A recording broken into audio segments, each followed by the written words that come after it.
back for another Gobots review. And I've been enjoying doing these reviews because all these guys I've had when I was a kid. Actually, all these are, aside from that bug bite, they were mine from when I was little. And it's been fun pulling them out of the closet and out of boxes and taking a look at them. So today we're going to be taking a look at Psycho, Super Couper, and Stacks. Now, I have pieces of Puzzler on the back here. But we're not going to look at him today. It's just going to take too much time. So let's start with Psycho. Psycho is one of the Super Gobots that I guess more people recognize, or he's a little more sought after than some of the others. He's a future machine, as you can see. And yeah, he's very futuristic. And when I first got him, I mean, he's been played with a lot. You can see the chrome is worn and stuff. But when I first got him, yeah, I wasn't all that interested in him. I played around with him, but, you know, ultimately I didn't like him like some. You can see the drivers again. You have what looks to be a girl, the chrome one, on the right. And then a guy on the left who's all red and clutching his stomach, so I don't know. But yeah, I didn't like him because he didn't fit in too much with the Transformers at first. But then we got Transformers that look like that, you know, and suddenly he became a much more relevant character to have as a bad guy. So it was interesting to see that the future aspect was actually captured by Gobots years before Rodimus and Hot Rod ever came out. So let's go ahead and transform this guy. What you're going to do, take the legs down, and in the typical Gobot fashion, rotate him back. And flip out his little feet.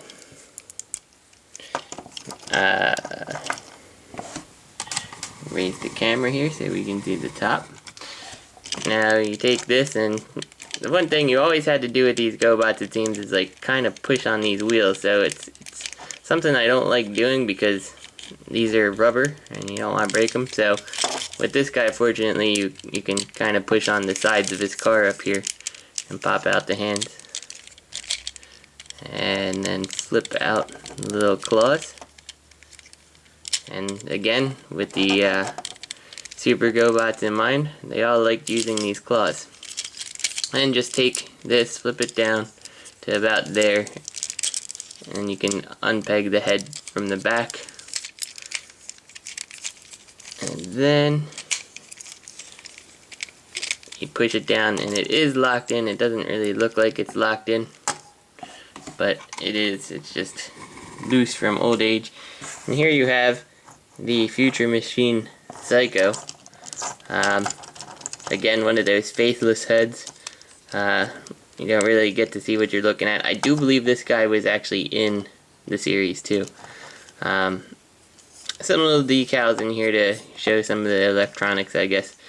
And he's pretty chunky. He's a chunky little robot. And again, your articulation is just going to be the arm and then the little claws move up and down. And that's about it.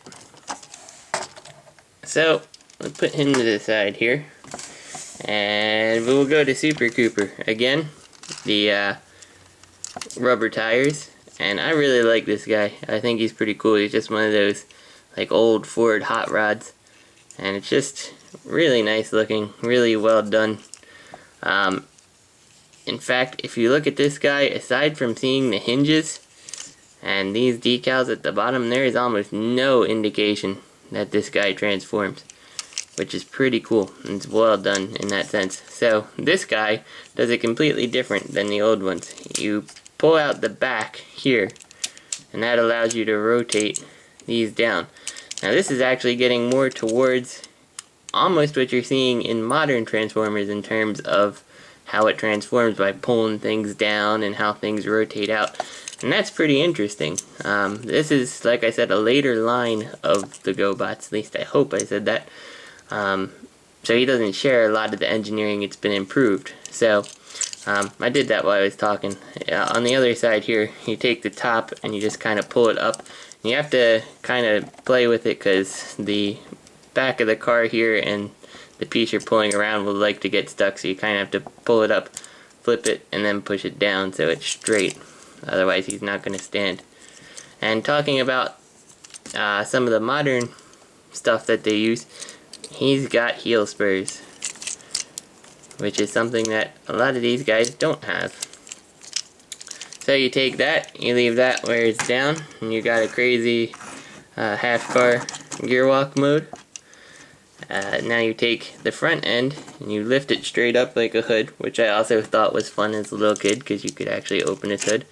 And you kind of have to rotate these on out to get them past the big side skirts here of the car. And once they're rotated out, you can rotate them down. You can then pull out his hands like this and just drop them to his side. And you'll take this, you push it down, and you lift it up, and normally his head would just pop up, but he's old, and there you go. Now this guy outdoes many of the G1 Transformers, because look, I got an arm like that, I can swivel it on in, I can swivel at like an elbowy type joint, I have leg articulation to an extent.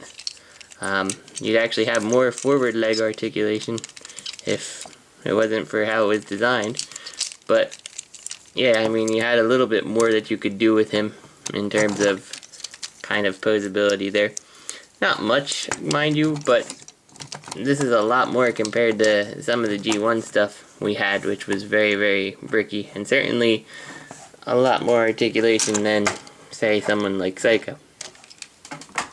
Now, the last one here, who I said was my favorite, he probably saw the most play as a kid, and because of such, he's missing some pieces. Sorry about that. He's missing some pieces, his chrome is worn, and in fact I was taking a look at him today, and his wheels don't sit on straight anymore. I have no idea how that plastic would have gotten damaged like that, so his one wheel is just all sad looking. The other side looks fine. This is one of the guys I'd really love to get a replacement of just because he's one of my favorites. Now, he did come with the trailer, and if you look at this side, he has these two holes on both sides. His name is Stax. He actually had little chrome smokestacks, but almost any auction or anything you see for him, the stacks are missing. And that kind of stinks because they're just cool, and they're made like these little wrist-mounted blasters. So, you saw on here that I have the pieces of Puzzler. Here's another piece for example. These are pretty large cars, and this trailer is kind of an oddity because Puzzler is a bad guy and Stax is a good guy. The thing is, here are your standard size Gobots, and here's a Puzzler car. You can see there's a big difference in size on them. So you can put your standard Gobots on the top, but they're really small in comparison, and they actually don't line up at all as a size relative to Stax's alt mode. An ambulance wouldn't be that small, whereas these cars are actually pretty justifiably in scale with Stax. So these kind of are like, if he's a Super Gobot, and these are the scaled cars to a Super Gobot. And what I liked about Stax more than Ultra Magnus, who did the same, had the trailer obviously, is that when you open the trailer, well, first off, it looks a lot more like a car carrier than Ultra Magnus does. And then you also have the top, which the bottom on Ultra Magnus was fine, there's no arguing that, but the top has this nice spring down gimmick, so all your cars will roll on out nicely too. And I like that, because the top of Ultra Magnus you really had to imagine was actually a car carrier still. Yeah, so I like that. There's not much rest with the trailer here. You probably could use it for Matchbox cars if you so chose. But, you know, it's an added accessory, and it was pretty cool.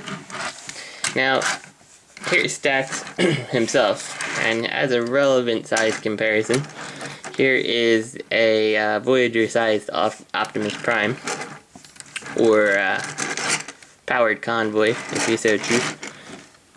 You can see the size difference. There's obviously a size difference, but hey, I just wanted to show you the relative size. So again, Stax uses very similar transformation scheme. You're going to pull his legs down. I think they split apart a little. You have to slide them along that little black peg. And then you flip his feet down. Now you'll take the back of the truck, you see it flopping. Just plug it in. And slide it down like that. These arms come out like this. And flip down. And finally you pull his head forward, up, and he's done. And I always just love Stax. He's an interesting looking robot. He has really wonderfully posable arms. He could hold his stacks at the time, which is why they're lost. So it's a little bit sad. But so this has been Stax and Super Couper and Psycho. 3 more Super Gobots from my childhood. And as a relative size comparison, here is a Reveal the Shield Jazz. And you can see that most of these guys are taller than him. Super Couper's a little bit smaller. So, that's it. Thanks for watching, guys. I hope you liked it, and I'll see you next time.